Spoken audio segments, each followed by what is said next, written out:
So, we are reading some lines of spiritual evolution that have taken place in Earth's history. In India, of course, there is a very clear classification and we recognize these lines. But they must have taken place everywhere, surely. And we just read two of the lines of evolution. One where while one is ruling, governing, battling, and yet through a certain inner process, the way of the Gita, one arrives at that highest status of being and self.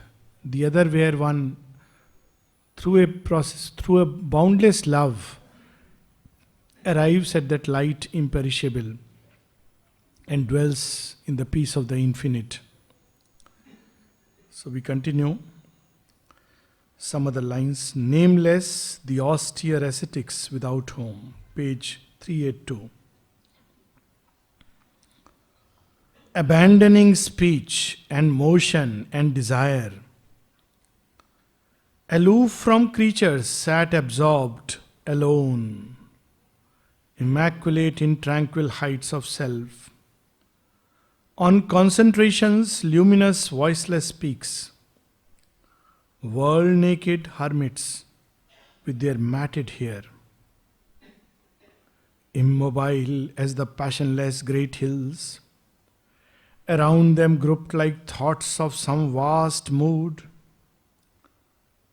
awaiting the infinite's behest to end. So we have, it reminds us of the Naga sannyasis and the Digambaras, and basically they have abandoned everything, and not only, and naturally to an outward eye it may appear horrible, and of course it is true that every person who undresses himself doesn't become a Naga sannyasi, so it's also true. It's not an external act, but it is possible to reach at that state, world naked, state where all the bondages, including the bondage of shame, it's called as one of the bandhan. One of the bondages is the bondage of shame that drops away. So it doesn't matter to them. Sri Ramakrishna sometimes, he would hardly be wearing clothes and just moving inside his room, up and down, up and down. That kind of tremendous energy, it didn't matter.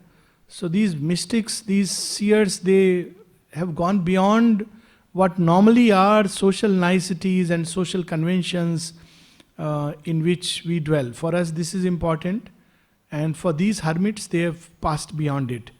And that's what we see in the story of Shiva and Prajapati. Prajapati has set down the social norms and laws. He is the power that governs the social modes according to which human beings should behave.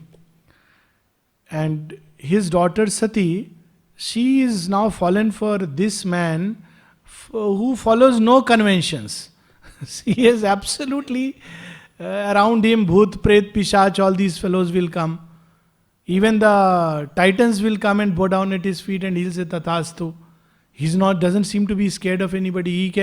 Even holy men can pass by his side and he is not concerned about it. What kind of a, that kind of utter going beyond everything that human mind can conceive. And to a certain extent, in a lesser extent, how when these norms break away, it can be very unnerving. In one of the letters, Sri Aurobindo says, that's why in India, they revered the sannyasi, but they always wanted him to be outside the pall of society and never wanted their own child to become one. Because then he'll have no duties, no obligations. All these are mental constructions needed for the social order. But they don't apply. When somebody asked mother about duties towards the divine and others, she says one who has the turn toward the divine has no other duty except serving the divine. It just finishes. So it's a very different world altogether. Here itself we have, and how they can be, what outwardly we may think of as moody, like Durvasha, but they are always impelled by something deeper.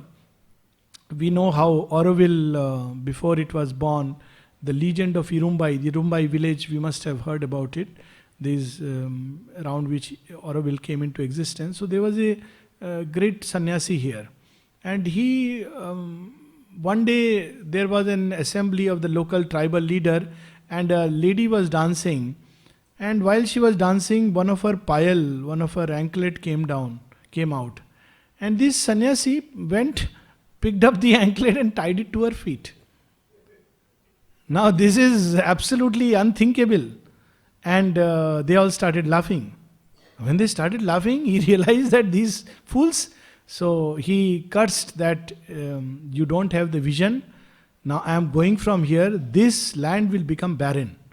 Then they realized after a while that he is a real ascetic, he is not what it seems to the outer eye. And they rushed to him.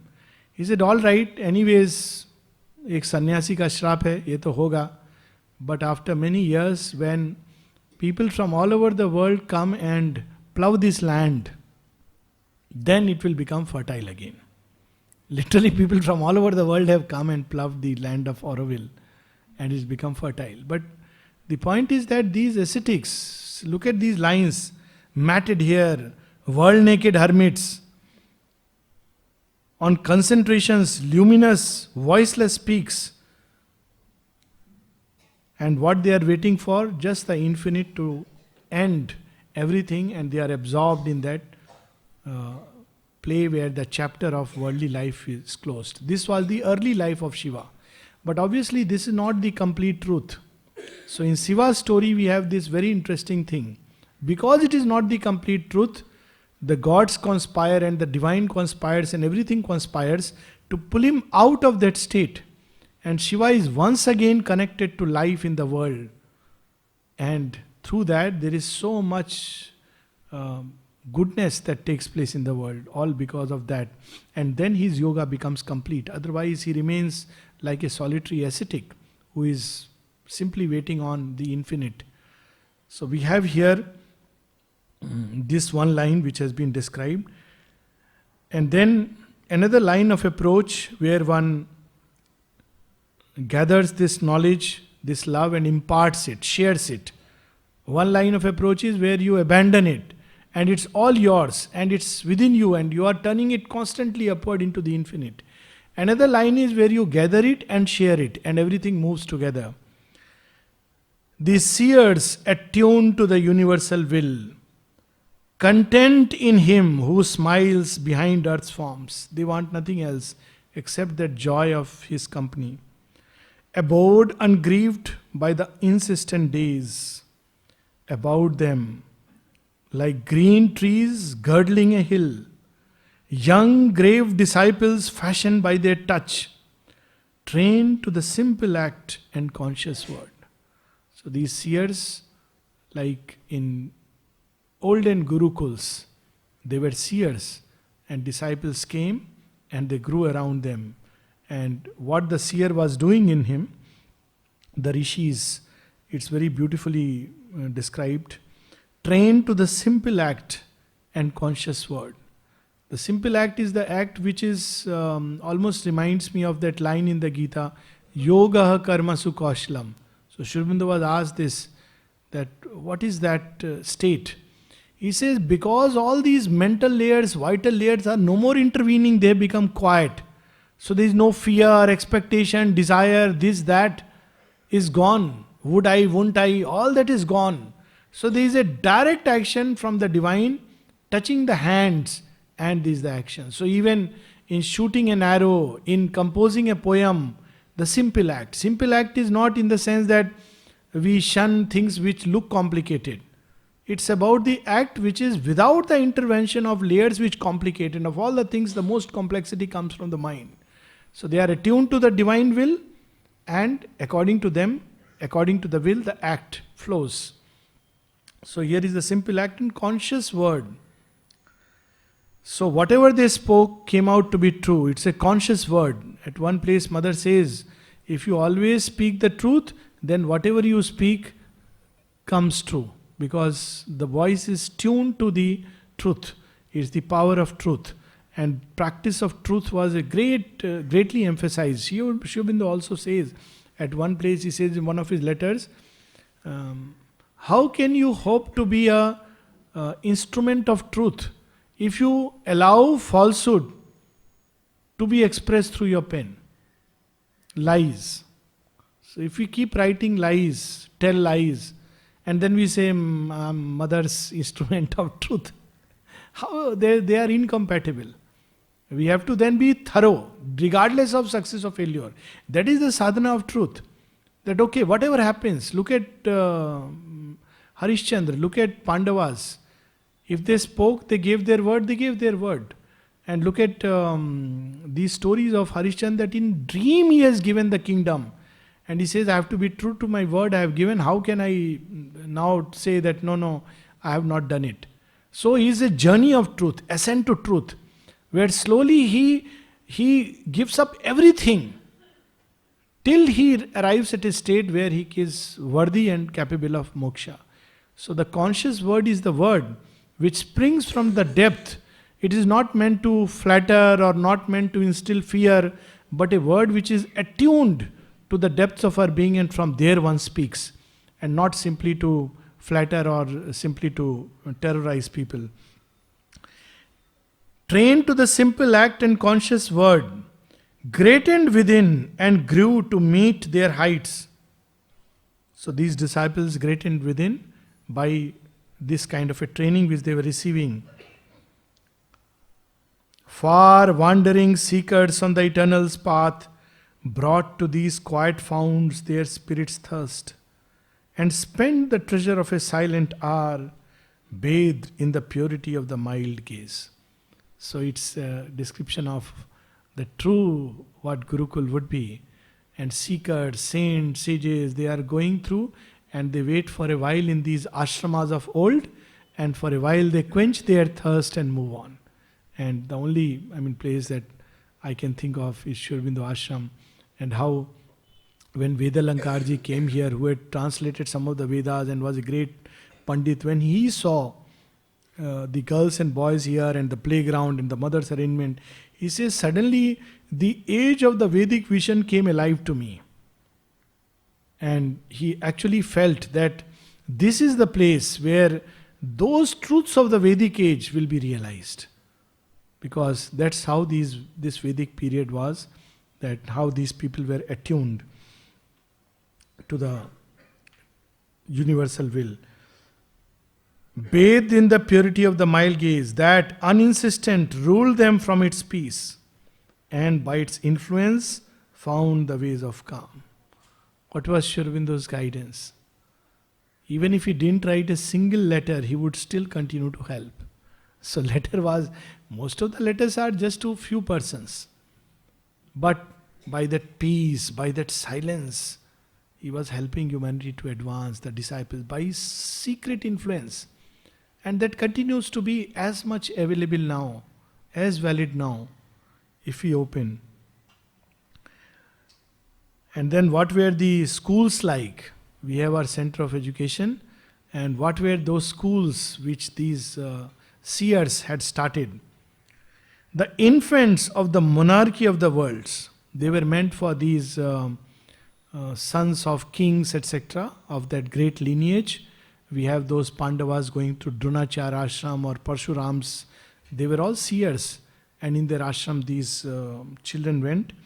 The infants of the monarchy of the worlds, the heroic leaders of a coming time, king children nurtured in that spacious air, like lions gamboling in sky and sun.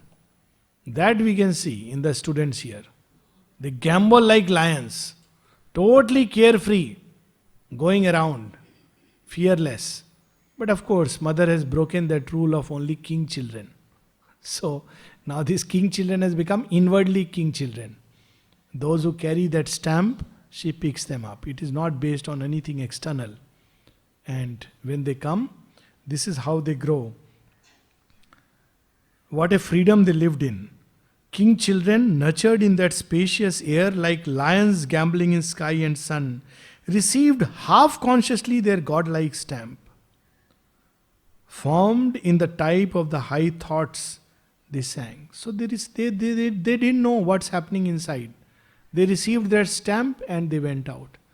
And we are reminded of that beautiful talk by Nolnida, the golden chain, which was given to the students. And he says, you may know it or you may not know it. But when you have gone through this place, you carry around you a golden chain. It's another matter that one may not value it. But to everybody, it's a chain of the mother, and it carries you in your life journey. And this chain is given to all, regardless of anything. It's an inner chain of our protection. But then he ends very beautifully. He says, but to some she gives the iron chain. Iron chain is a beautiful chain. Mind you, he says, they are kept here. Iron chain is, you're not allowed to just wander around. Golden chain is, he goes with you, you carry that protection and her grace. But iron chain is, they are put here. And that is in the mother's eye and the mother's valuation. So we are lucky to have that iron chain, which is more precious than the golden chain.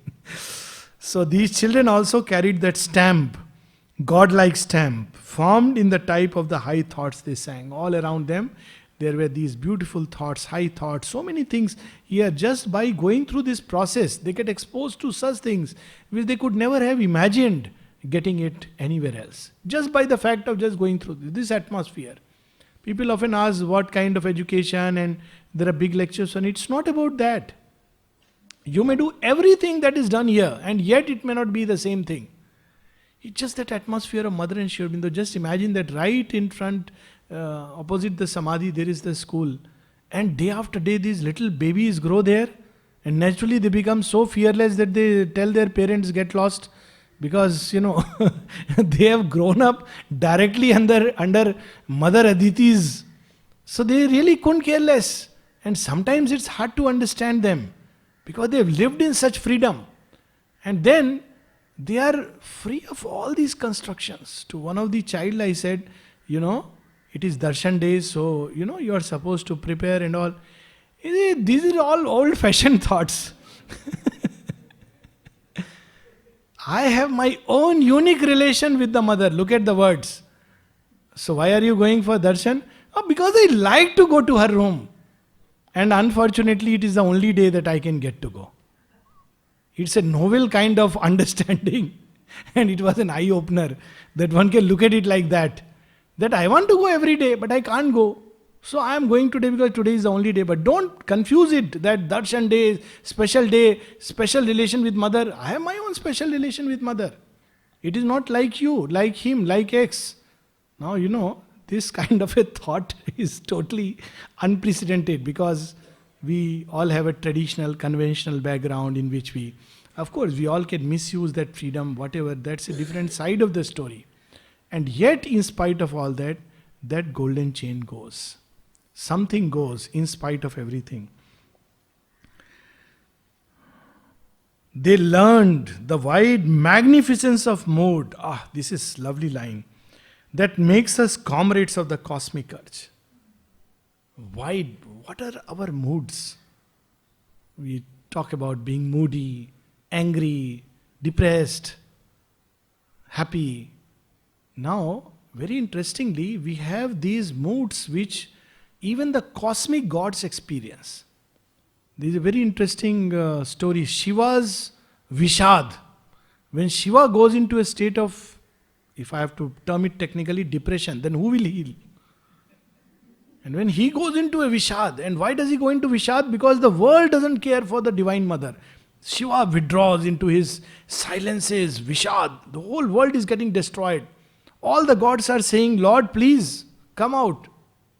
But he tells them, get lost. He tells Narada and all these sages, even Brahma comes and says, please. He says, sabko adhikar hai apna hisab se karne ka. You don't intervene. He tells Brahma goes away. Vishnu comes, he says, you are doing your job, let me do what I have to do. What are those grandiose moods? There is another grandiose mood of Kali. It's another myth. Where to protect a bhakta who is actually a demon, but he has extracted one promise from Kali, that she will protect him once. Only once she will come to protect. She knows that he has evil designs, but she promises, once I'll protect you, whatever it be. So this man now knows. So one day he is face to face with none else but Shiva in his incarnate form. So this demon knows that now I have no choice but to invoke. And Mother Kali comes. Now Shiva manifests himself and says, I am Shiva, please quieten. She says, no, I am here to protect him. Now Kali is his consort. But when Shiva insists, she assumes a gigantic form and swallows Shiva. Now what kind of a grandiose mood? Moods which are cosmic, we cannot imagine. And it's spoken of in Greek mythology and our Indian thoughts. How many of these surges, deluges, vast spaces of time, they are not ordinary impulses. We cannot understand. We think, oh, so gods are also moody like us. No. Their so-called grandiose moods are always moved by a deep truth. That's how it's a very interesting story. We should not leave it incomplete. So when she swallows Shiva, she discovers that she has swallowed her own, Lord. And she assumes the form of a widow. So Mother Goddess becomes a widow. And she goes into Vishad. She cannot come out now. Nobody can bring her out. All the gods come, try, they cannot. Then there is an internal dialogue with Shiva. He says, I cannot do anything. They pray to Shiva, he says, I cannot do anything. All my powers are now arrested. By swallowed, it means that he is helpless. He cannot act. And the mother herself has gone into a total immobility. What would be that moment of creation? Now we may look outwardly and not understand this story. But actually it is the moment of a new creation. And Vishnu knows it. He says, just wait, just wait. And when she comes out, a totally new form of creation comes, a new way of being, a new approach to the divine. All these things are born because of that magnificence of moods. So we cannot understand Durvasa. We say, what kind of rishi? You people have rishis who get angry at the drop of a hat and suddenly they curse. But every curse of Durvasa turns out to be a boon. So one Apsara is cursed to become like a monkey. She becomes the mother of Hanuman. Otherwise she would have just remained an Apsara dancing around in the courts of Indra. But she becomes the mother of Hanuman by that curse. All the curses, the Parikshit, he is cursed by that little child. 7 days returning you will die of the same snake bite. So one would say, what kind of rishi? Thanks to that curse, Srimad Bhagavat is born. At least for us. Of course it was there existing and Sut and Sonak Sambad is there. But for us, the way we have received the Bhagavat is thanks to that curse. So all the curses that we see in these myths are movements of a greater truth. They look like these because we always look at things from a limited, he did so bad to, what kind of curse. Suddenly Ahilya is cursed by her own husband and she becomes a stone for no fault of her. These are all social and mental ways of looking at a phenomena which goes beyond our understanding. Or Vishnu is cursed by Vrinda that you have made me suffer the loss of my husband. One day you will suffer the loss of your wife. And he accepts the curse. And he says, he returns it back that I accept the curse and bless you that my puja will be incomplete without you. These are cosmic modes. And when we go into these stories, there are plenty and plenty and plenty of them. At one point I almost thought of writing a book only on these. Look at these curses, they were all grace. Because in that wide, magnificent mood, the seer saw something, said something which on a surface level was disastrous and catastrophic. And yet at a deeper level, it was something wonderful. So these was the magnificence of moods. And when we experience these states, then we understand, they learn the wide magnificence of mood that makes us comrades of the cosmic urge. For everything that takes place at a human miniature level, there is a cosmic level at which it takes place. And Shobinda at one place says, our ancestors loved extremes. So any story you see, whether it's a story of truth like Harishchandra, or it's a story of love like Savitri, Draupadi, or a story of battle and conquest. They went to the extreme limits and they love to take anything to the extreme limits of its possibility. Because if you take it to the extreme limit of human, it enters into the divine. So this is the magnificence of moods that these children grew into. One more last. So the Sri Aurobindo's Ilion, every time I turn down, I remember one. Magnificence of moods.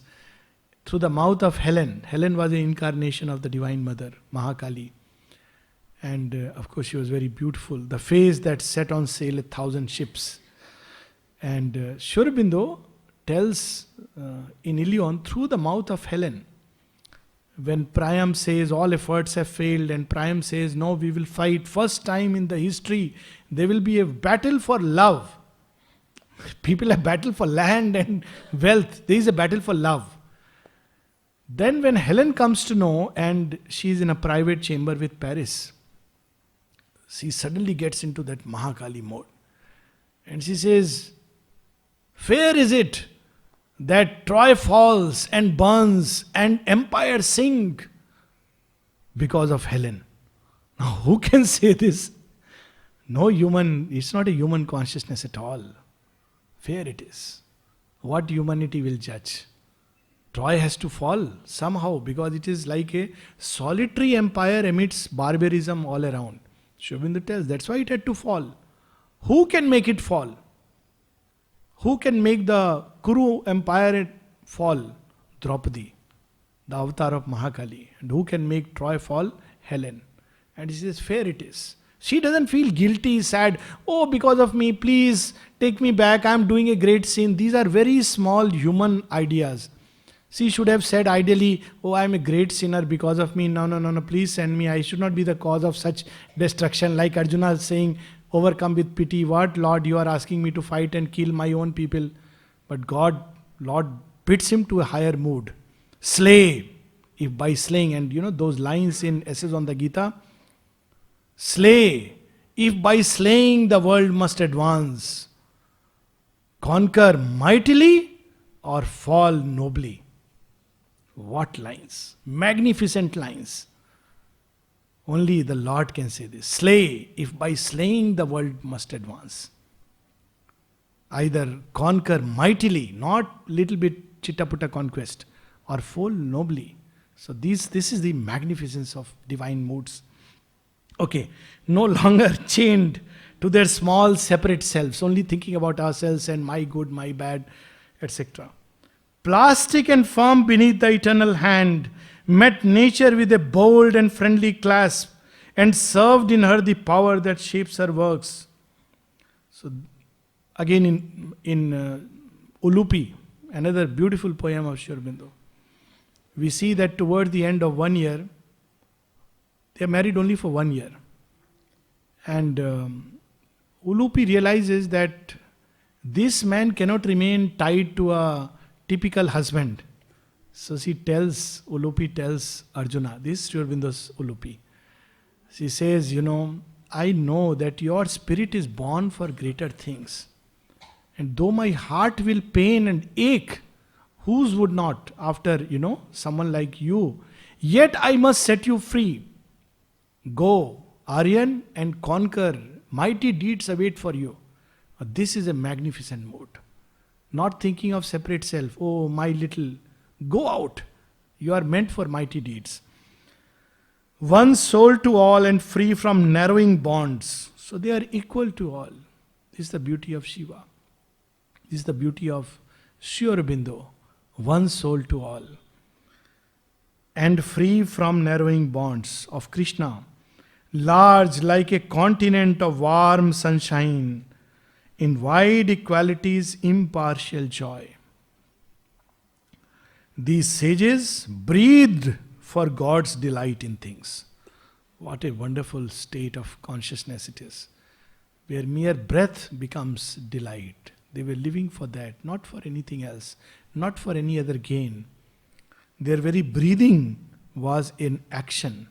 Their very presence on earth was a work. And what were they doing? Assisting the slow entries of the gods.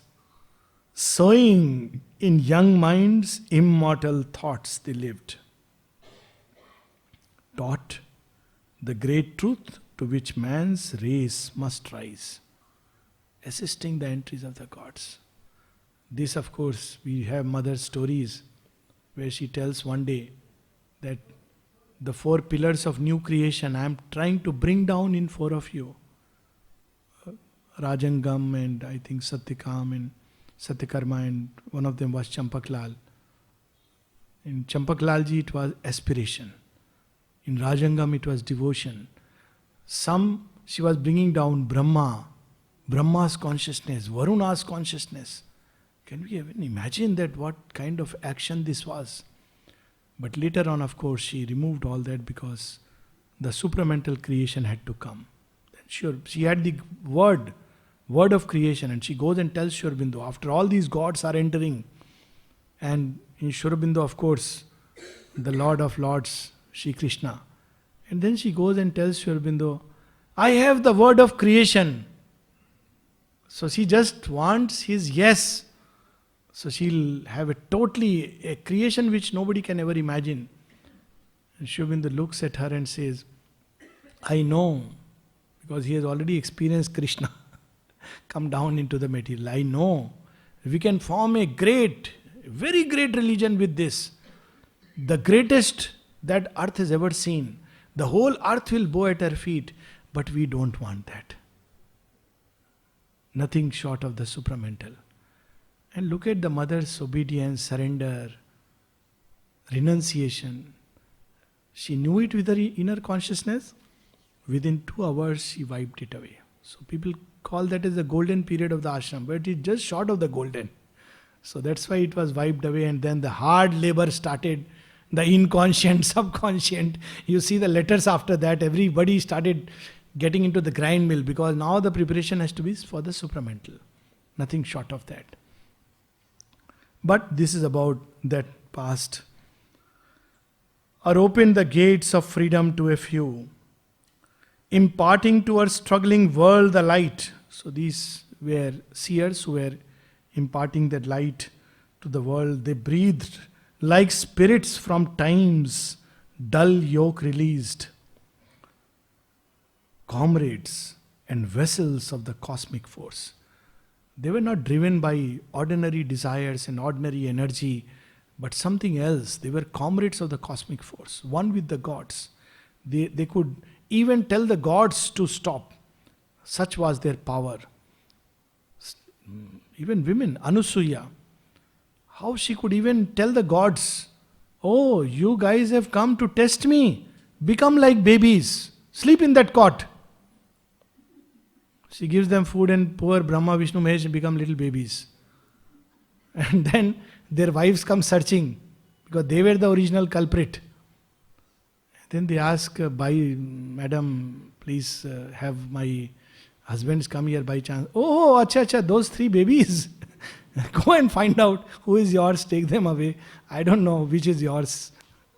And then they pray, please. Mother was very happy, amused as the word goes, when she watched this film.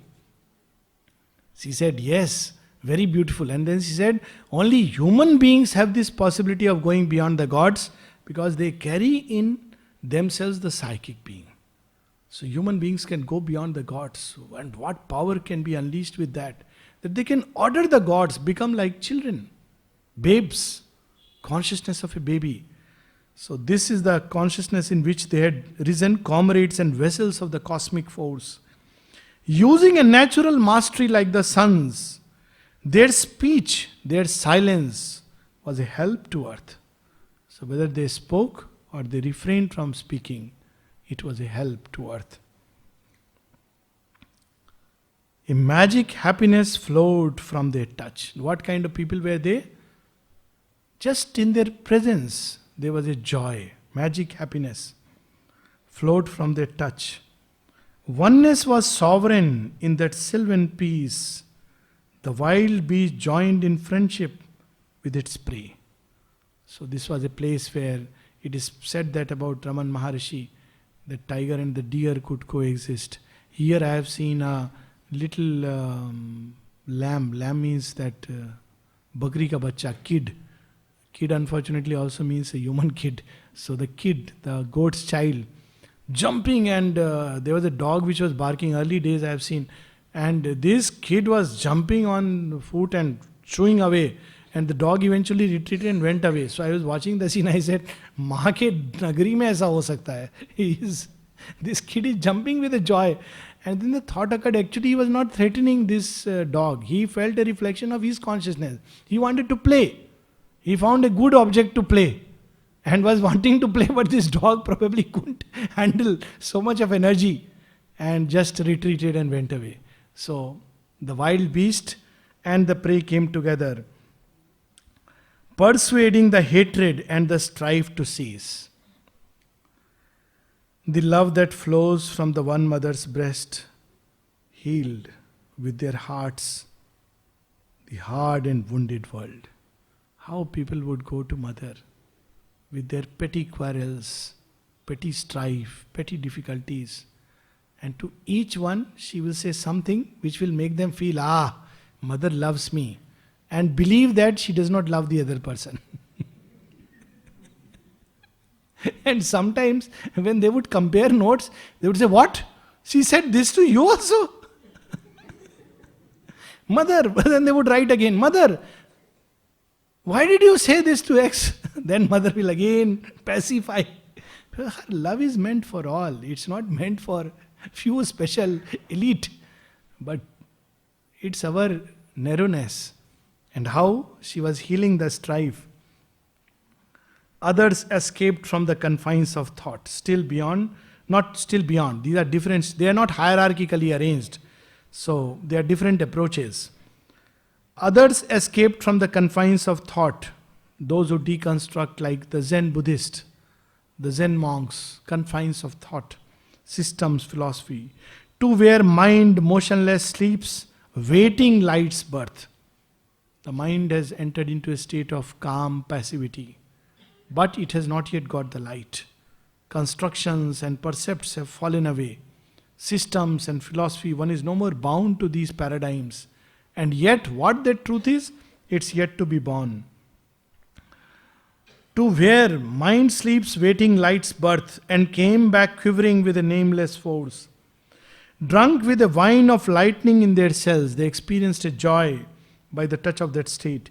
Intuitive knowledge leaping into speech, seized, vibrant, kindling with the inspired word.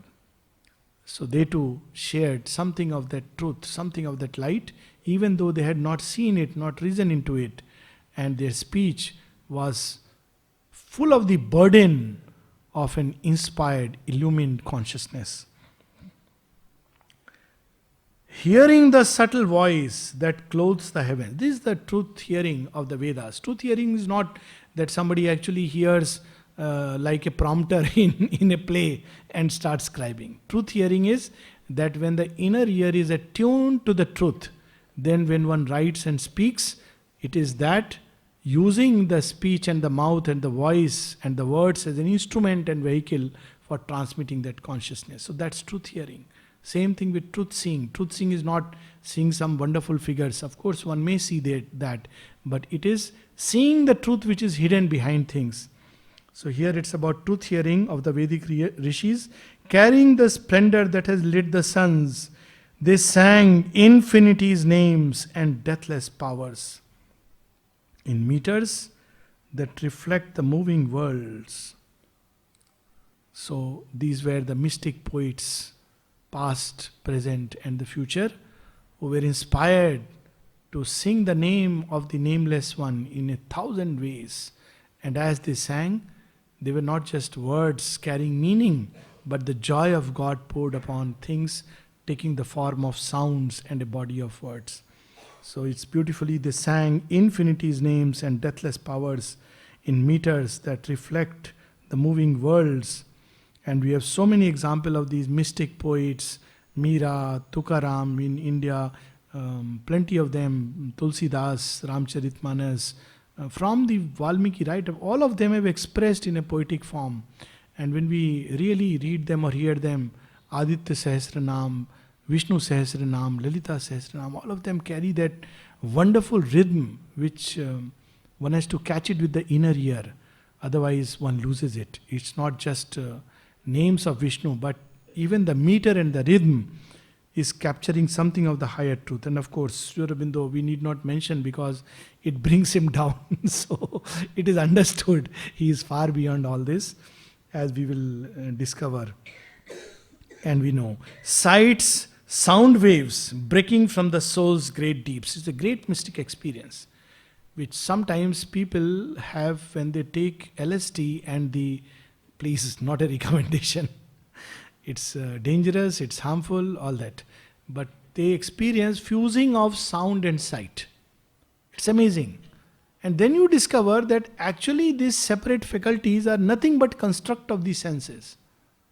This is how in mental beings the senses are organized. But there are other ways by which the senses can operate. And that is why a blind person can actually construct an image by sound if he develops it.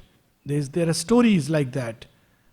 Only thing is, the ears have to be tuned to see.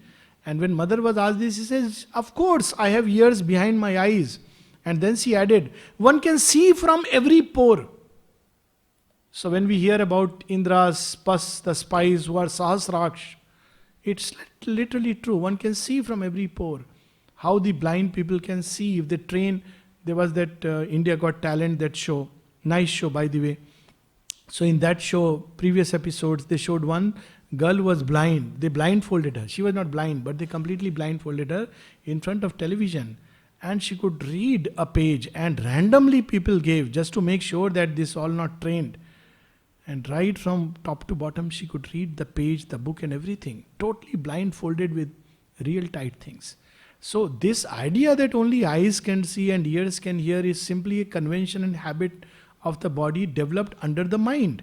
But in the supramental consciousness, it may work very differently. And in even a spiritualized consciousness, new things can emerge. And one of them is sights, sound waves breaking from the soul's great deeps. What the soul sees comes in the form of sound waves. Some loss to the person and his strip of thought in a motionless ocean of impersonal power sat mighty, visioned with the infinite's light. Just like the Himalayas described in Kalidas, in Birth of the War God, where he describes Himalayas. Sri Aurobindo is translated beautifully. Like Himalayas sitting majestically with his two arms dipping into the eastern and the western ocean. So if you read that description, it looks like Sri Aurobindo is speaking of himself. Sitting on the chair with two arms, measuring the earth. That's how Sri Aurobindo translates Kalidas, those lines. That the Himalaya measuring the earth. So he's come alive with his two arms dipping in the eastern and the western waters. Majesty. So we have that. Sat mighty, visioned with the infinite's light. Just few lines, we'll just finish it.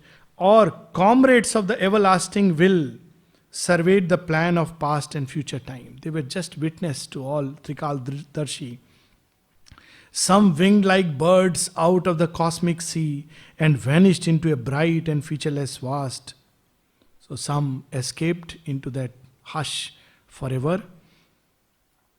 Some silent watched the universal dance, or helped the world by world indifference. How do people help the world by being indifferent? Because they come out of it's like an evolutionary hierarchy where there is an interconnectedness of the chain. So every soul that comes out after reaching a certain point draws hundreds to fill that gap. It's like a vacuum. Literally the theory of the vacuum. So somebody who has arrived at that state and is indifferent, by the very fact he draws around him hundreds of cosmic forces towards him, and by that very fact there is an upliftment of that consciousness. How? By being world indifferent, they helped. Some watched no more, merged in a lonely self, absorbed in the trance from which no soul returns. We'll talk about this trance tomorrow. All the occult world lines forever closed. The chains of birth and person cast away. So they escape into the ineffable forever and for good. All the lines of evolution, they close. Some uncompanioned reached the ineffable by the sheer power of tapasya alone, leaving the world behind them, they reach the ineffable. So we'll stop here. Lot of things coming with this passages, but we'll touch upon them tomorrow. It's already 7:05.